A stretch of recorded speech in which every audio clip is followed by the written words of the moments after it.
విశేషంగా ప్రభావితం చేస్తుంది.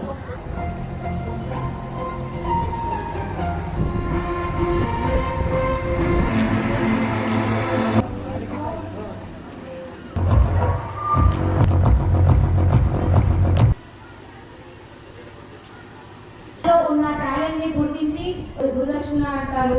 వారే మా ధన్యవాదాలు సార్. ఈశ్వరీం సర్వభూతానాం తామేవ బ్రహ్మయే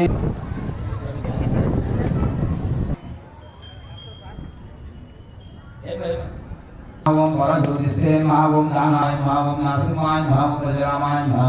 భారతదేశంలోనే కాకుండా ప్రపంచ దేశాలలో కూడా వివిధ దేశాలలో జన్మాష్టమి ప్రోగ్రాము ఘనంగా జరుపుకుంటారు. ఎంతో కృషితో, అంటే మాకున్నటువంటి సమయంలోనే అక్కడ విద్యార్థులకు పాఠాలు చెప్తూ ఉన్న 1-2 గంటల్లో విద్యార్థులకు తన సహజ శక్తులు అర్పించి ఈ కార్యక్రమాన్ని కృషి చేసినటువంటి మా నా తోటి ఉపాధ్యాయ బృందానికి స్వాగతం తెలుపుకుంటూ, మరి ఇక్కడ విచ్చేసినటువంటి విద్యార్థుల యొక్క తల్లిదండ్రులకు, మా శ్రేయోభిలాషులకు ప్రతి ఒక్కరికి పేరు పేరున స్వాగతం సుస్వాగతం. పరమానంద రామ గోవింద జో జో. పరమానంద రామ గోవింద జో జో. పరమానంద రామ గోవింద జో జో.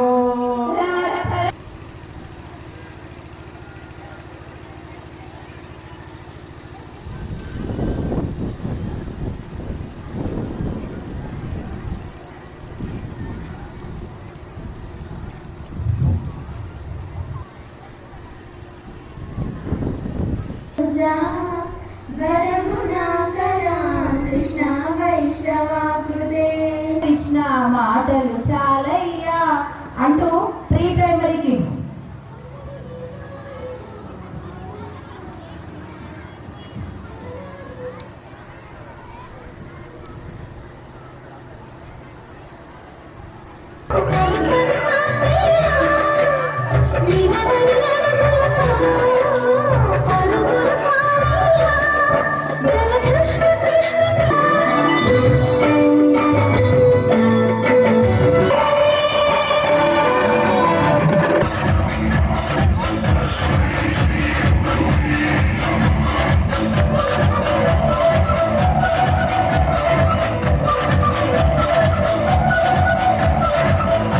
చదువు సంస్కారముల నిధి అని మా అక్షర ఒడియందు, చదువు సంస్కార నిధి అని మా అక్షర ఒడియందు నమ్మి వచ్చిన మీకు వందనములు, నమ్మి వచ్చిన మీకు వందనములు. మరి మా అక్షర పాఠశాల అంటేనే ఆడవాళ్ళైనా మగవాళ్ళైనా ఒకటే, దేవుడు ఒకటే చెప్పాడు, ప్రతి ఒక్కరిని గౌరవించండి, ముఖ్యంగా స్త్రీని గౌరవించండి. మీరు ఎప్పుడైతే స్త్రీని గౌరవిస్తారో అప్పుడు మీ ఇంట్లో లక్ష్మీ కళాన్ని ఖచ్చితంగా ఉట్టి పడుతుంది.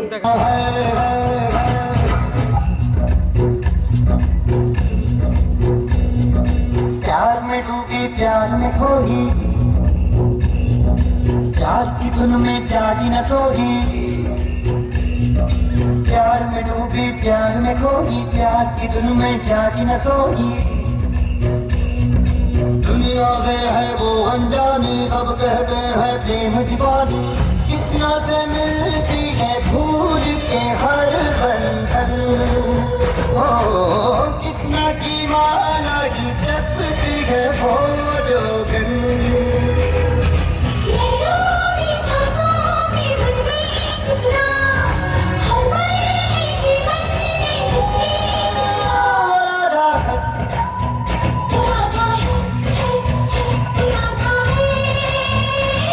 ఒక పళ్ళు అమ్ముకునే ఆమె వచ్చింది. ఎవరికైనా పళ్ళు కావాలంటే కాస్త ధాన్యాన్ని నాకు ఇచ్చి పళ్ళు తీసుకోండి అని అక్కడ ఉన్న వారందరికీ చెప్తుంది. అది విన్న చిన్ని కృష్ణుడు తన చిన్ని చిన్ని చేతులతో కాస్త ధాన్యాన్ని తీసుకొని పరిగెత్తుకుంటూ ఎంతో ఉత్సాహంతో ఆవిడ దగ్గరకు వెళ్ళాడు. శ్రీకృష్ణుడికి ప్రేమను పంచడం తప్ప ద్వేషించడం ఎరుగని వాడు. జననం నుండి మరణం దాకా తన కర్మలను ఆచరించాడే తప్ప కర్మఫలాన్ని ఎన్నడూ ఆశించలేదు. శ్రీకృష్ణుడి గురించి ఎంత చెప్పినా ఎన్ని చెప్పినా తక్కువే. శ్రీకృష్ణుడు వర్ణనాతీతం. శ్రీకృష్ణుడి స్నేహం యొక్క గొప్పతనం గురించి ఒక చిన్న కథను తెలియజేయబోతున్నాను.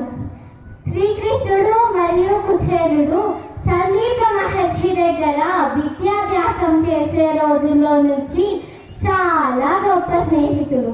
వారి విద్యాభ్యాసం పూర్తవ్వడంతో వారి వారి ప్రాంతాలకు వారు వెళ్ళవలసి వస్తుంది.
చెప్పాలంటే మనకు ఎప్పుడు దేవుడు గుర్తుకొస్తాడో తెలుసా అందరికి? మనకు దేవుడు ఎప్పుడు గుర్తుకొస్తాడు అనేది ఒక్కసారి మనం ఆత్మ పరిశీలన చేసుకుంటే తెలుస్తుంది.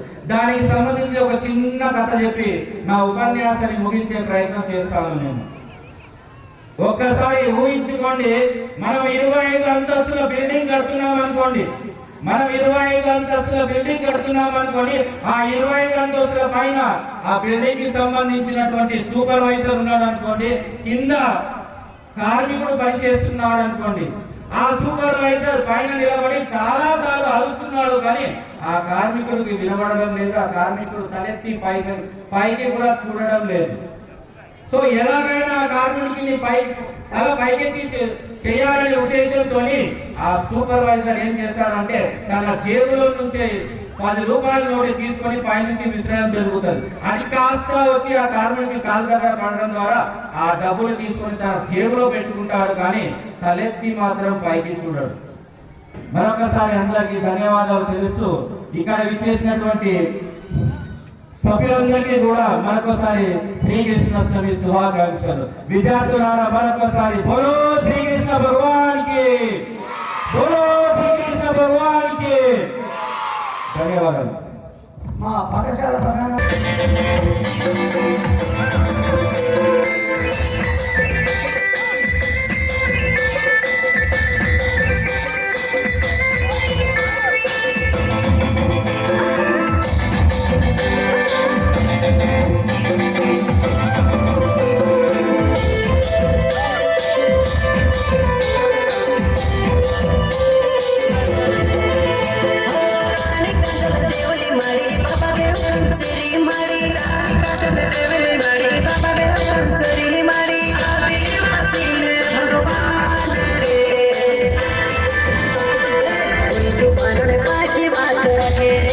आदिवासी कोण आदिवासी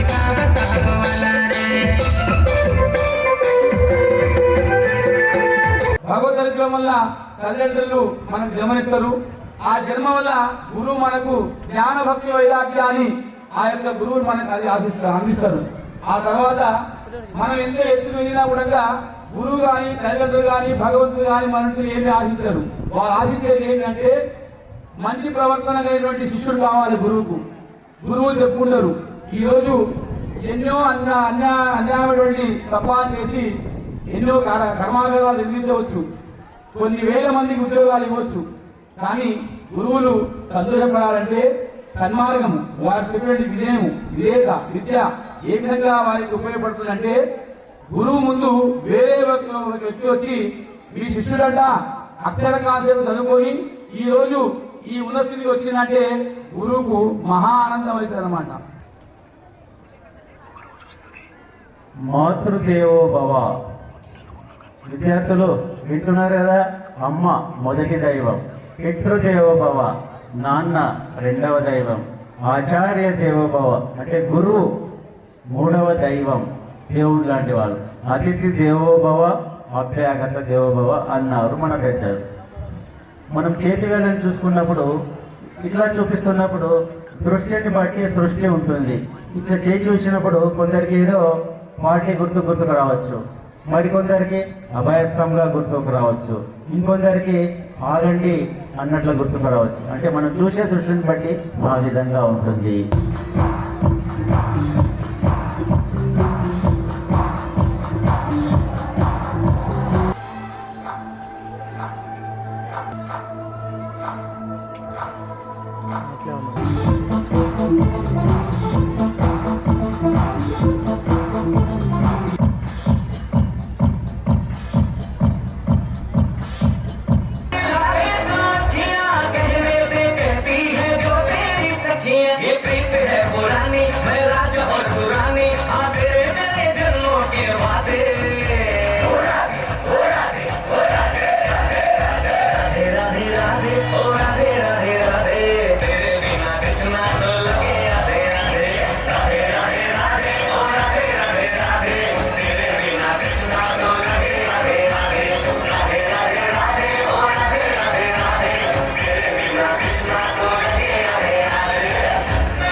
దర్శనార్థం బహుదూరం నుండి వచ్చి తిని దయచేసి నన్ను లోపలికి వెళ్ళనివ్వండి. మిత్రుడు, మీలాంటి వారంతా మా ప్రభువుకి మిత్రుడిగా ఎలా ఉండగలరు? అయ్యా, మీరు నన్ను లోపలికి అనుమతించకపోయినా పర్వాలేదు, కానీ మీరు వాడి చెంతకు వెళ్ళి మీ మిత్రుడు వచ్చాడని చెప్పండి. ఏ పిచ్చగాడా, నీకు ఒక్కసారి చెప్పి పురము చేరే వరకు అంతా సుఖంగా జరుగుగాక. ఇక నాకు సెలవు ఇవ్వు మిత్రమా. అయ్యో, నేను నా మిత్రుడైన శ్రీకృష్ణుడి దగ్గర ఏదీ ఆశించలేదు. ఇప్పుడు నేను ఇంటికి వెళ్ళాక నా భార్యతో ఏమని చెప్పగలను? వారి ఊపిరిలో ఇళ్ళంగో విరాగాలు, ప్రతి వారి చూపులో ఎన్నో వేల స్వప్నాలు, రాసలీలా ఆడే వేళలో జయ కృష్ణ కృష్ణ హే గోవింద, జయ కృష్ణ కృష్ణ హే గోవింద, జయ కృష్ణ కృష్ణ హే గోవింద, జయ కృష్ణ కృష్ణ హే గోవింద. గోపాలకృష్ణుడమ్మా, లోకాలకృష్ణుడమ్మా, హరి గడి గడి గడిగో చూడమ్మా.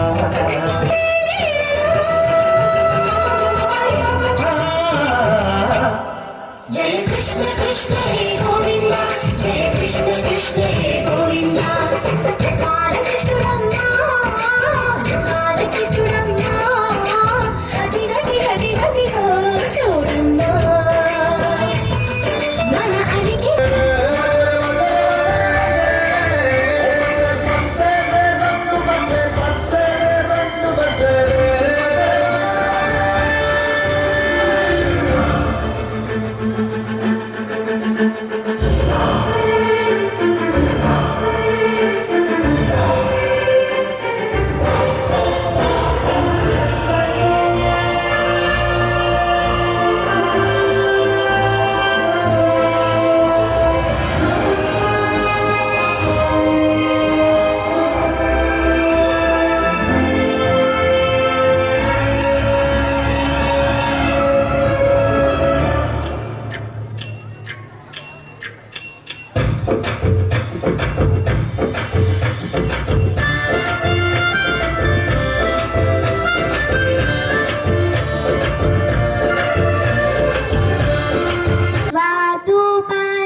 పాడుబడ్డ బావిలోన పది పదలలాడు పాడుబడ్డ బావిలోన పది పదలలాడు పాడుబడ్డ బావిలోన పది పదలలాడు పాడుబడ్డ బావిలోన నిన్ను ఎదన్నడమ్మల మరది రఘులక్ష్మణ దేవుడమ్మల మరది నిన్ను మరది దేవుడమ్మల మరది అలా నిన్ను ఎదన్నడమ్మల మరది రఘులక్ష్మణ దేవుడమ్మల మరది నిన్ను ఎదన్నడమ్మల